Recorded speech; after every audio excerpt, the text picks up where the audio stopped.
Hypnosis works, transforming the mind.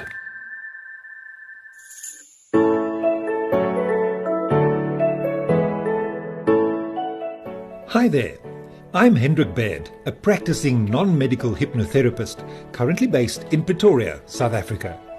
I'm always curious to learn more about hypnosis, and so I thought, what better way to learn than to chat with other hypnotherapists to gain some insights into what they do and how they work.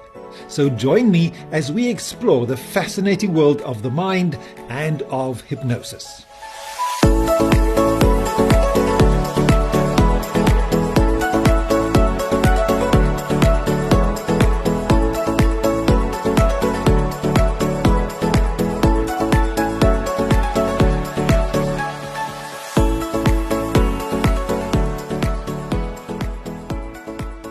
My guest today is hypnotherapist Art Long.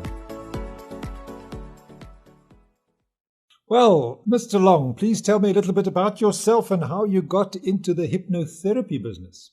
I've been in hypnotherapy over 50 years. I'll only confess to 50 years because of my age. But since the 1960s, I originally was introduced to hypnotherapy on the Olympic team. They hypnotised everybody on the Australian Olympic team. I'm a shooter. And it was better than steroids. We were able to do so much better than personal bests and things like that. So after that time, I started to teach professional athletes and world-class athletes. So I sort of fell into it little bit by little bit. Everything I did in my life after that involved hypnotherapy, which is really lovely. I learnt in Australia originally, and then I've got accreditations in the US and Australia. And it's been a change in my life initially. And then I found I could bring changes in other people's lives, like sportsmen and then company people and military people, as I've been involved with. All sorts of people I found could benefit from hypnotherapy. After coming to South Africa over 20 years ago, I've been doing it full time here, and had wonderful results in different aspects of it to what I have ever thought myself. It's far more effective than something that just used for weight loss and giving up smoking. It's a very, very in-depth profession and a very, very rewarding one in seeing people's lives change. So, like you say, hypnosis, it's got most well known for stopping smoking and weight loss. But what are some of the things that you help people with through this modality? Well, I'm seeing people all the time, ADD, ADHD, bipolar, back damage, brain damage, all sorts of things, even to tremendous help for epilepsy, Tourette's syndrome, very, very different things to what normal run of hypnotherapy is thought to help. But hypnotherapy can benefit everybody, from little kids in learning how to overcome stresses, even ones before they can talk. The nice voices that we can use can calm them down. I had one graduate of mine come back to me a while ago, and she'd had a case come to her of a little boy 3 years of age being kicked in the head by a horse. And we worked out a methodology of the little boy being in his mother's arms and having a soothing voice of my graduate, just as a voice, not as words. And we're finding that voice is the most important thing in hypnotherapy. It can be applied to dropping stress, even in people that can't understand words. So I use it for people who can't understand English even. They feel good from my voice, and I teach voice as part of my certification courses. I've got a school accredited with the International Medical and Dental Hypnotherapy Association, with the International Certification Board of Clinical Hypnotherapists, and with the Australian Hypnotherapists Association. And add to that the courses I do of what we call narrative therapy, conversational hypnotherapy, contextual hypnotherapy, and use of voice, tone of voice, lots of other applications of voice that make it incredibly effective. Even today, some of my students are first responders, paramedics, trauma counsellors, teachers, And they're learning that just using voice can be incredibly effective for everybody in calming, in overcoming the stresses that we're going through in this day and age, because every day the stress is becoming more and more for people. I'm finding even a doctor on the weekend having a total meltdown. Paramedics coming to me with PTSD, post-traumatic stress disorder, all finding benefits in studying what I'm teaching and finding benefits from the consultations that I'm conducting at the same time. So interesting that you do therapy and you do teaching. Tell me a little bit about the teaching and the courses that you do and how all of that works. Well, I've got certified hypnotherapist course and a certified clinical hypnotherapist course. And the clinical hypnotherapist course goes into things in greater depth than certified hypnotherapist. A lot of people don't like the term hypnotherapist, so I've also got one certification from the States. I can be a certified hypnotist. A couple of my graduates have moved to the States and they're not allowed to use hypnotherapist course. But we're dealing with basically the same curriculum, but with clinical we go in depth more into some of the side reactions to medical and dental, for example, overcoming the fear of anaesthetic, the fear of needles. People can be allergic to anaesthetics, and we can actually teach how to hypnotise yourself or to have our help in anaesthesia-free operations. In Afghanistan and Iraq at the moment, they're using hypnotherapy instead of anaesthetics, and this is a very good field to get into. Even extending my teachings to specialists in palliative care, overcoming terminal pain.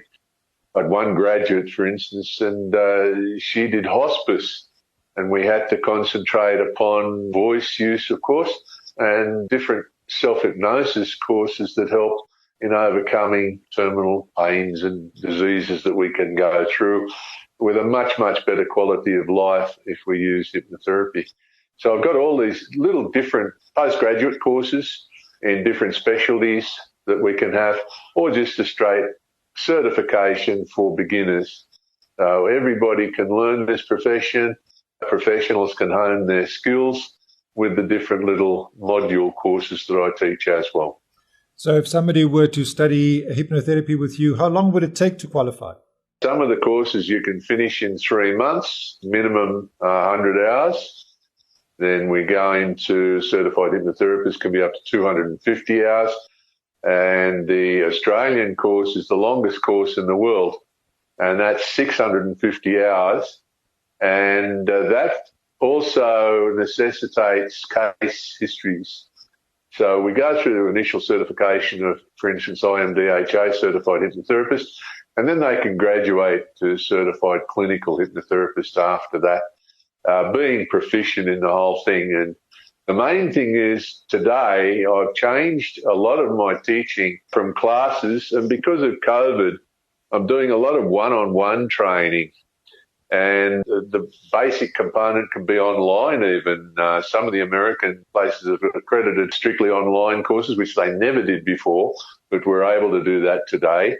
But I'll not certify anybody until they're 100% certain of what they're doing. They've practiced it and proven it in theory and in practice, and they're perfectly confident that they can help every single person that comes into their office to a degree. So when they've got that confidence, then we can have them certified and they can confidently start their own business. Okay, so tell me about your practice a little bit, sort of the processes you use, how many sessions somebody would need when they come to you. The whole thing starts to improve a person's condition from the first consultation. They notice a big change in their lives or their stresses or depressions or whatever it is from the first consultation.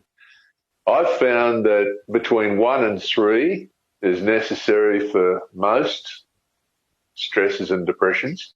But if we get into more difficult things, between 3 and 6, and that can be for addictions, alcohol or drug addictions. And we have wonderful results, or I have wonderful results with addictions. For instance, one guy came to me after 15 years of heroin addiction, and he should have been dead.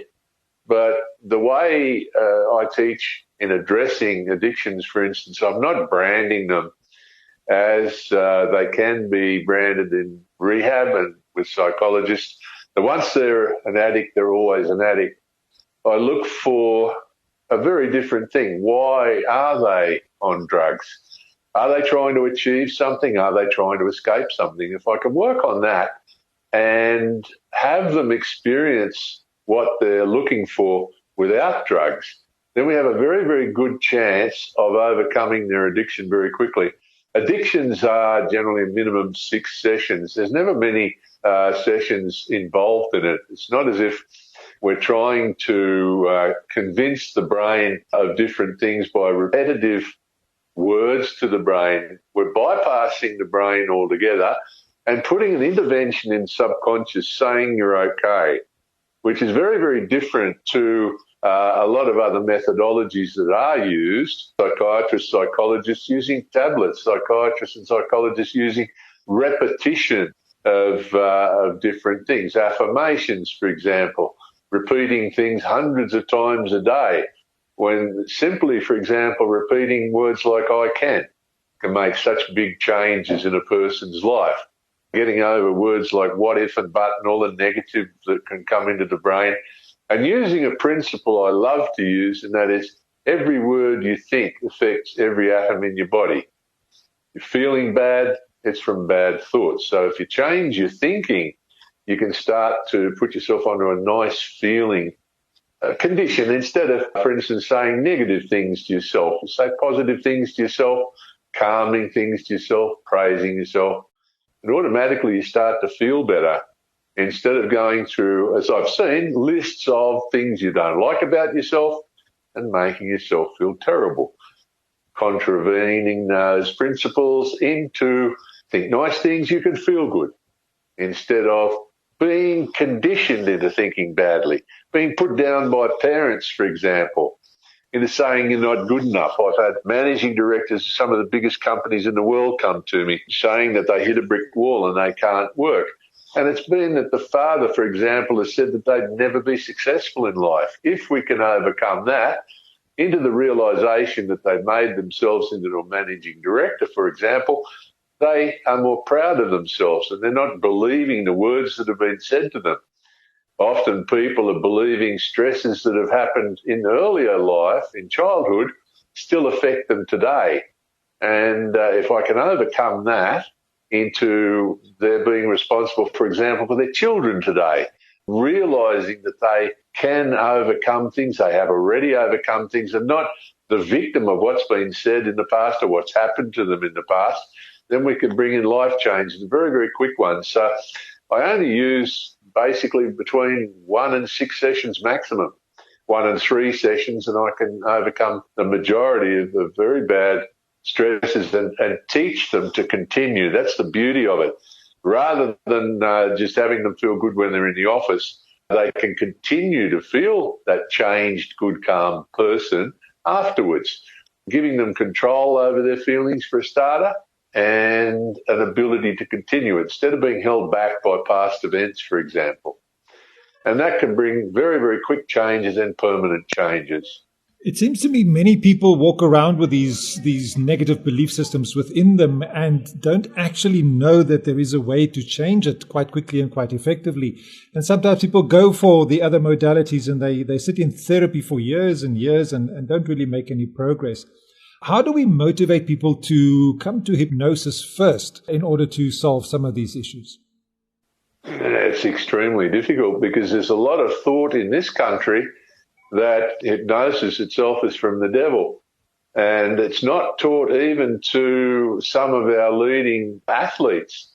And they find themselves losing heart halfway through sporting events and things because they've not been taught along those lines. However, in this day and age, psychologists are starting to realise there's a different way of teaching somebody rather than just hammering them with words consistently for 60 sessions, for example, that if you can talk to a person calmly in one session, they start to feel good. Then you're giving them control instead of the person having control over you. More and more people are starting to learn this, It's just happening naturally. I can lecture on things today that I couldn't lecture on years ago because people are more readily accepting the fact that they can help themselves rather than having to be helped by tablets, for example. I've had people come to me that have been going to therapists for 12 years and not had any changes whatsoever. But with 1 or 2 sessions in consultations here, they've succeeded in the changes they wanted, like being their own best friend, being confident, that type of thing. There's a lot of problems come from regression that's been used, frightening people into continued conditions. This is a terribly important thing that's happening today. And if one person can find peace and success from not going back to an initializing event, the initial sensitizing event, as they call it, they can feel better from the first consultation without going back to the initial problem. Then they're telling their relatives and friends and things like that. So gradually the community's starting to believe in alternative therapies, that they don't have to have tablets for things. The unfortunate thing that's happening today is children being told there's something wrong with them, attention deficit disorder, for example, when the teachers are expecting the parents to teach them to pay attention, and the parents are expecting the teachers to pay attention, and nobody's taught them to pay attention. If they were taught to pay attention, it would make a different person. There are more and more people today learning that children are behaving exactly like the parents. So they're starting to come to something like we do here. Instead of putting the kids on tablets, they realised themselves that tablets didn't do them any good. And if there was another way of helping, it would be so much better for their children. So more and more people are learning over years that hypnotherapy is a very, very valid methodology instead of being so frightened of it. The sportsmen today are starting to come around. I'm even teaching a dominee, is a student of mine at the moment, in learning how to calm people and help them in their daily lives or help them through grief and problems by using narrative therapy or just voice, calming voice, different things like that work, and not having to put anybody into trance state or a situation that they're frightened of. So we can use just voice rather than anything else. And more people are finding that a calm voice can help. So it's taking away from the stigma of hypnosis, having to go into trance state, maybe clucking like a chicken and things like that and causing a horrible reaction. I think some of our worst problems come from the only experience they've had of hypnosis has been stage hypnosis and seeing people looking silly and dancing like ballerinas and clucking like chickens, which is keeping people away all the time. But gradually through the community, they're starting to be referred by doctors. They're also, I'm getting people referred by psychologists and doctors. And now I'm having psychologists coming to me to learn, which is the most amazing change. It never happened in the old days. And now psychologists are starting to learn it's exactly the same principles as they're using, except for branding them as having something wrong with them and telling their subconscious that they're okay, creating an intervention against the stigmas that brain can create, brain being the worst enemy and negative, gradually convincing somebody that they can think neutral thoughts, they can feel negative feelings, disappearing when they're feeling confident and calm by themselves. So psychologists are learning it's a valid profession. Psychiatrists are learning it's a valid profession. And we are getting more and more credibility every year. Are you seeing a change because of COVID-19, that the things people come to see you for have more to do with the stress and the anxiety and the trauma from COVID-19? Definitely. People are coming to me now, instead of suffering from a panic attack or a stress attack, they're having complete meltdowns. I'm seeing doctors who are having complete meltdowns. I'm seeing teachers that are having complete meltdowns. And we're having to work so much harder on a different level with people now and having them experience the complete opposite of the panic attack going into giving up on life in general and instantly feeling nicer, calmer, and thinking better. And as soon as we can do that, and as quickly as we can do that, we're bringing about change. But everybody that's coming to me now is on a different level. Not only is there family problems, the government is making the family problems worse, and financial problems, marital problems, everything are mounting up so much more than 3 years ago.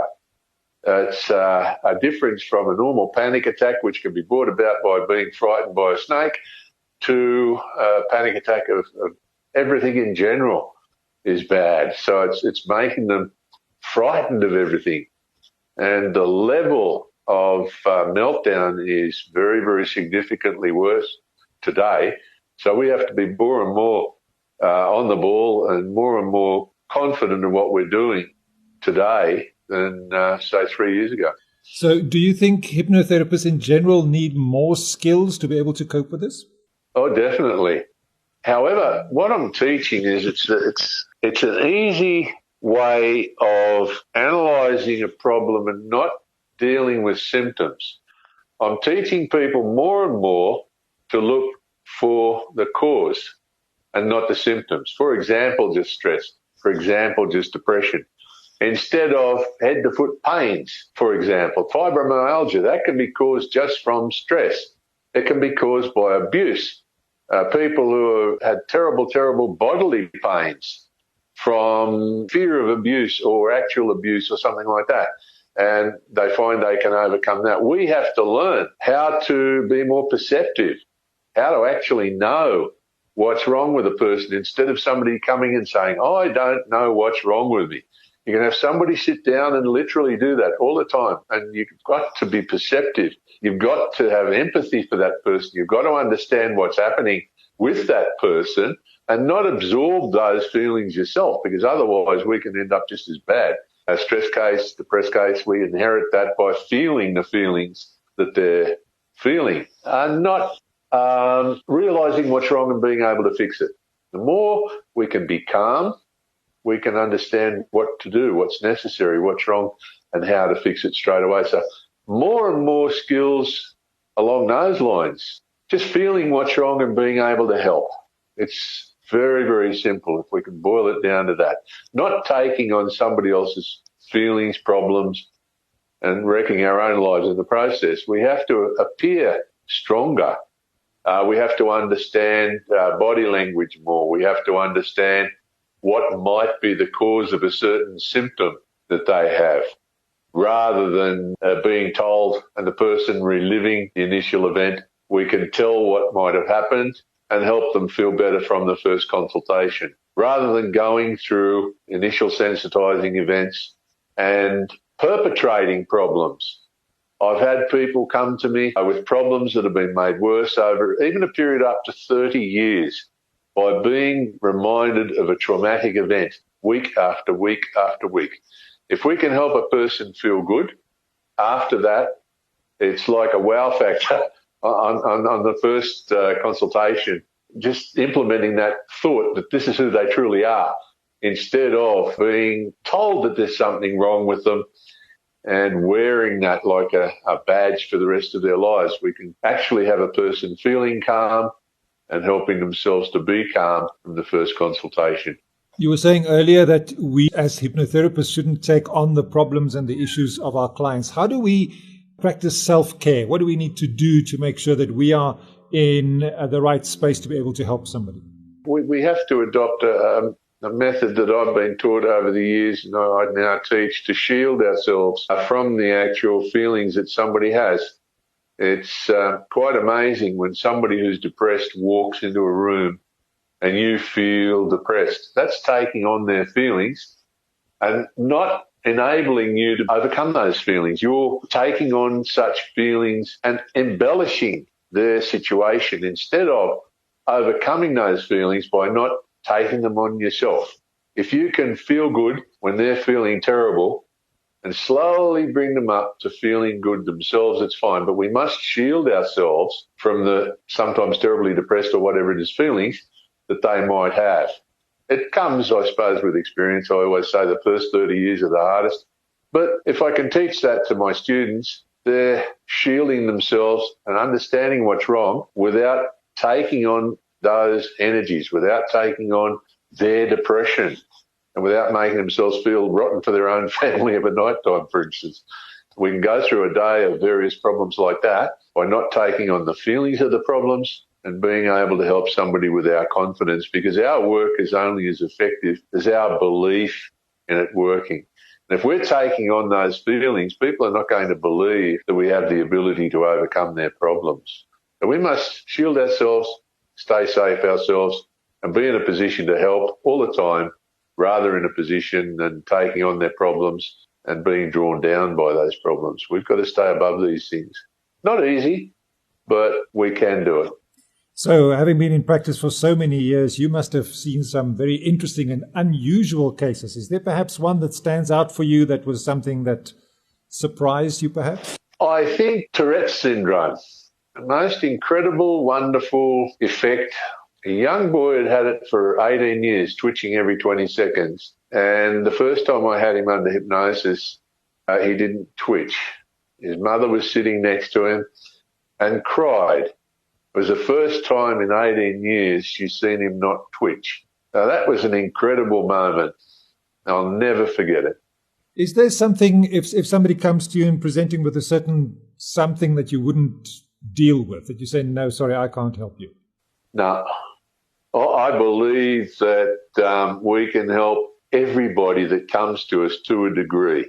I'm not saying we're curing anything, but I'm saying that we can help to a degree.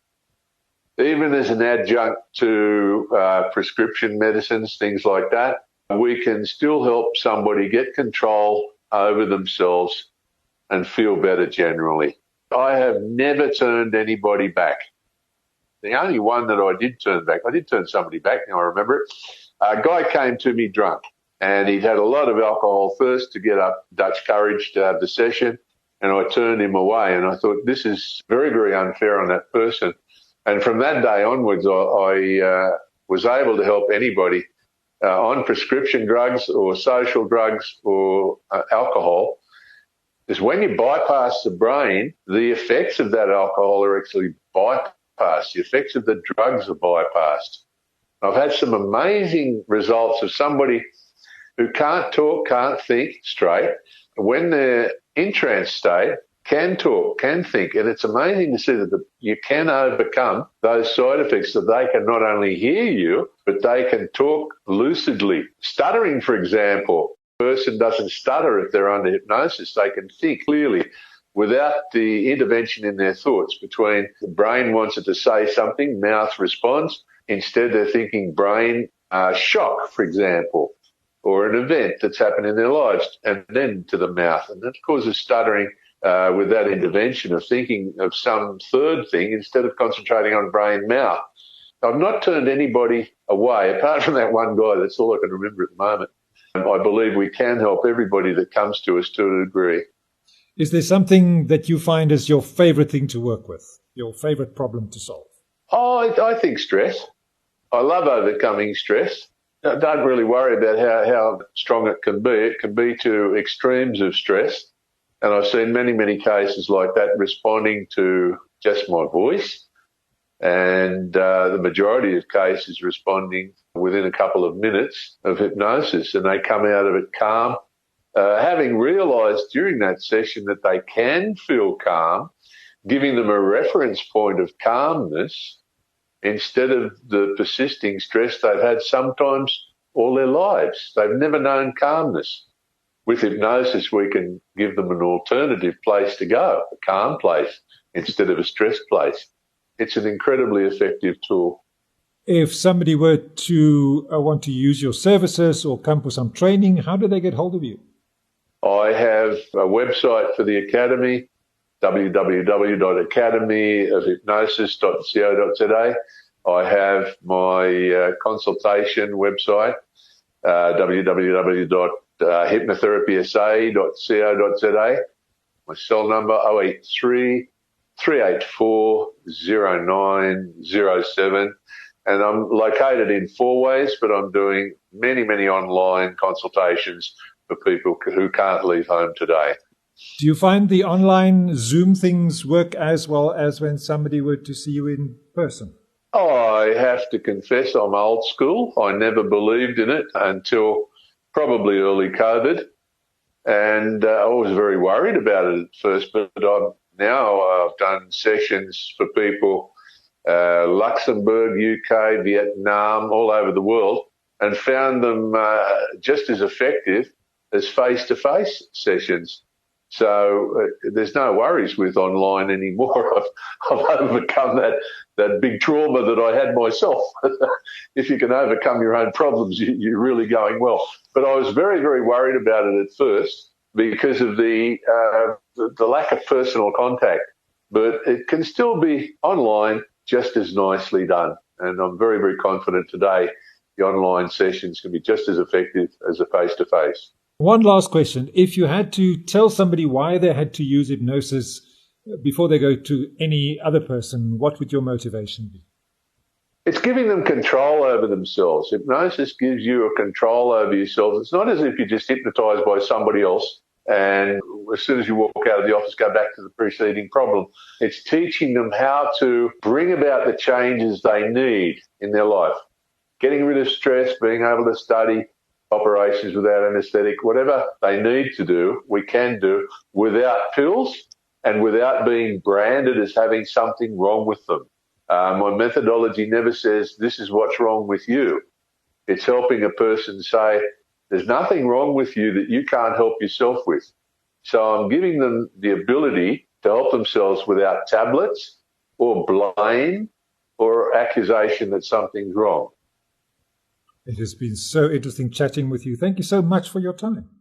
Absolute pleasure, Hendrik. Thanks for the opportunity of talking to you. Fantastic.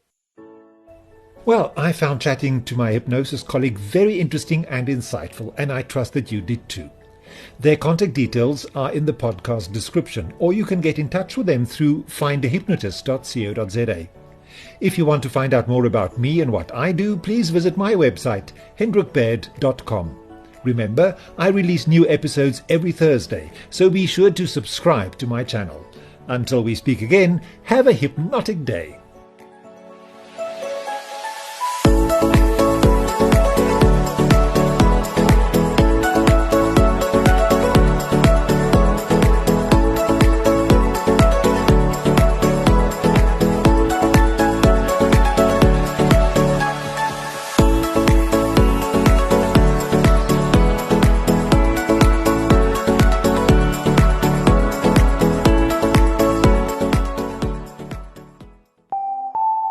Hypnosis works, transforming the mind.